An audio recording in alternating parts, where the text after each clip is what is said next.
खुदावंद के ज़िंदा पाक कलाम में से हमारे लिए आज की तिलावत ज़बूर 78। ऐ मेरे लोगो, मेरी शरीयत को सुनो, मेरे मुंह की बातों पर कान लगाओ। मैं तमसील में कलाम करूंगा और कदीम में कहूंगा, जिनको हमने सुना और जान लिया और हमारे बाप दादा ने हमको बताया, और जिनको हम उनकी औलाद से पोशीदा नहीं रखेंगे बल्कि आइंदा पुश्त को भी खुदावंद की तारीफ और उसकी कुदरत और अजाइब जो उसने किए बताएंगे।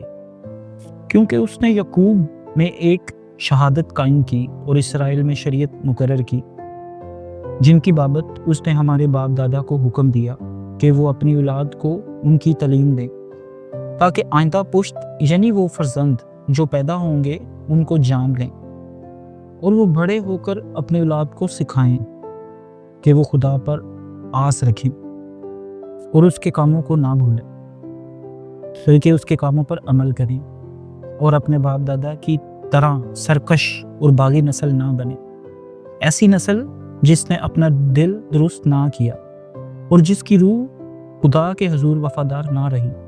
बनी इफ्राइम मुसल्ला होकर और कमाने रखते हुए लड़ाई के दिन फिर गए। उन्होंने खुदा के अहद को कायम ना रखा, फिर उसकी शरीयत पर चलने से इनकार किया और उसके कामों को और उसके अजाइब को जो उसने उनको दिखाए थे भूल गए। उसने मुल्क मिस्र में सुगन के इलाका में उनके बाप दादा के सामने अजीब व गरीब काम किए। उसने समुंदर के 2 हिस्से करके उनको पार उतारा और पानी को सौदा की तरह खड़ा कर दिया। उसने दिन को बादल से उनकी रहबरी की और रात भर आग की रोशनी से। उसने बियाबान में चट्टानों को चीरा और उनको गोया बहर से खूब पिलाया।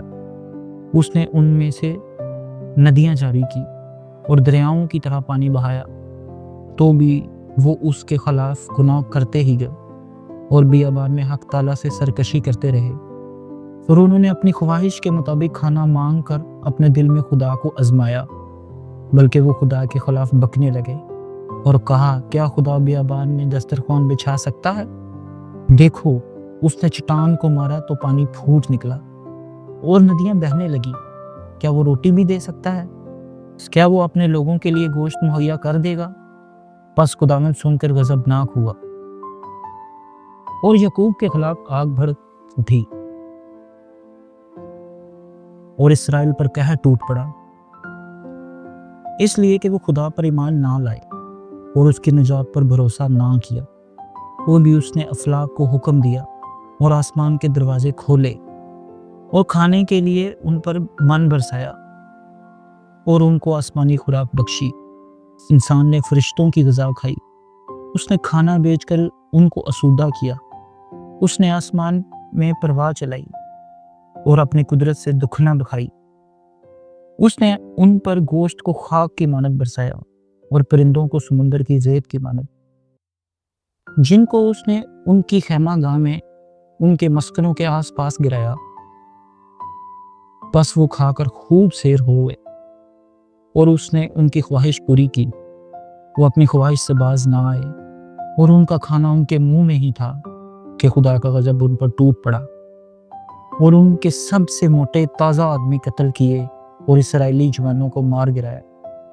बावजूद इन सब बातों के वो गुनाह करते ही रहे और उसके अजीब व गरीब कामों पर ईमान ना लाए। इसलिए उसने उनके दिनों को बतालत से और उनके बरसों को दहशत से तमाम कर दिया। जब वो उनको कत्ल करने लगा तो वो उसके तालिब हुए। वो रजू होकर दिलो जान से खुदा को ढूंढने लगे और उनको याद आया कि खुदा उनकी चट्टान और हक तला उनका फदिया देने वाला है। लेकिन उन्होंने अपने मुंह से उसकी खुशामद की और अपनी ज़ुबान से उससे झूठ बोला, क्योंकि उनका दिल उसके हजूर दुरुस्त ना था और वो उसके ऐद में वफादार ना निकले। लेकिन वो रहीम होकर बदकारी मुआफ़ करता है और हलाक नहीं करता, बल्कि बारहा अपने कहर को रोक लेता है और अपने पूरे गज़ब में भड़कने नहीं देता। और उसे याद रहता है कि ये महज बशर हैं, जिन्हीं हवा जो चली जाती है और फिर नहीं आती। कितनी बार उन्होंने बियाबान में से सरकशी की और सहरा में उसे ज़्यादा किया, और वो फिर खुदा को आज़माने लगे और उन्होंने इसराइल के कदूस को नाराज़ किया। उन्होंने उसके हाथ को याद ना रखा, ना उस दिन को जब उसने फदिया देकर उनको मुखालफ से रहाई बख्शी। उसने मिस्र में अपने निशान दिखाए, सुखम के इलाका में अपने अजाइब, और उनके दरियाओं को खून बना दिया और वो अपनी नदियों से पी न सके।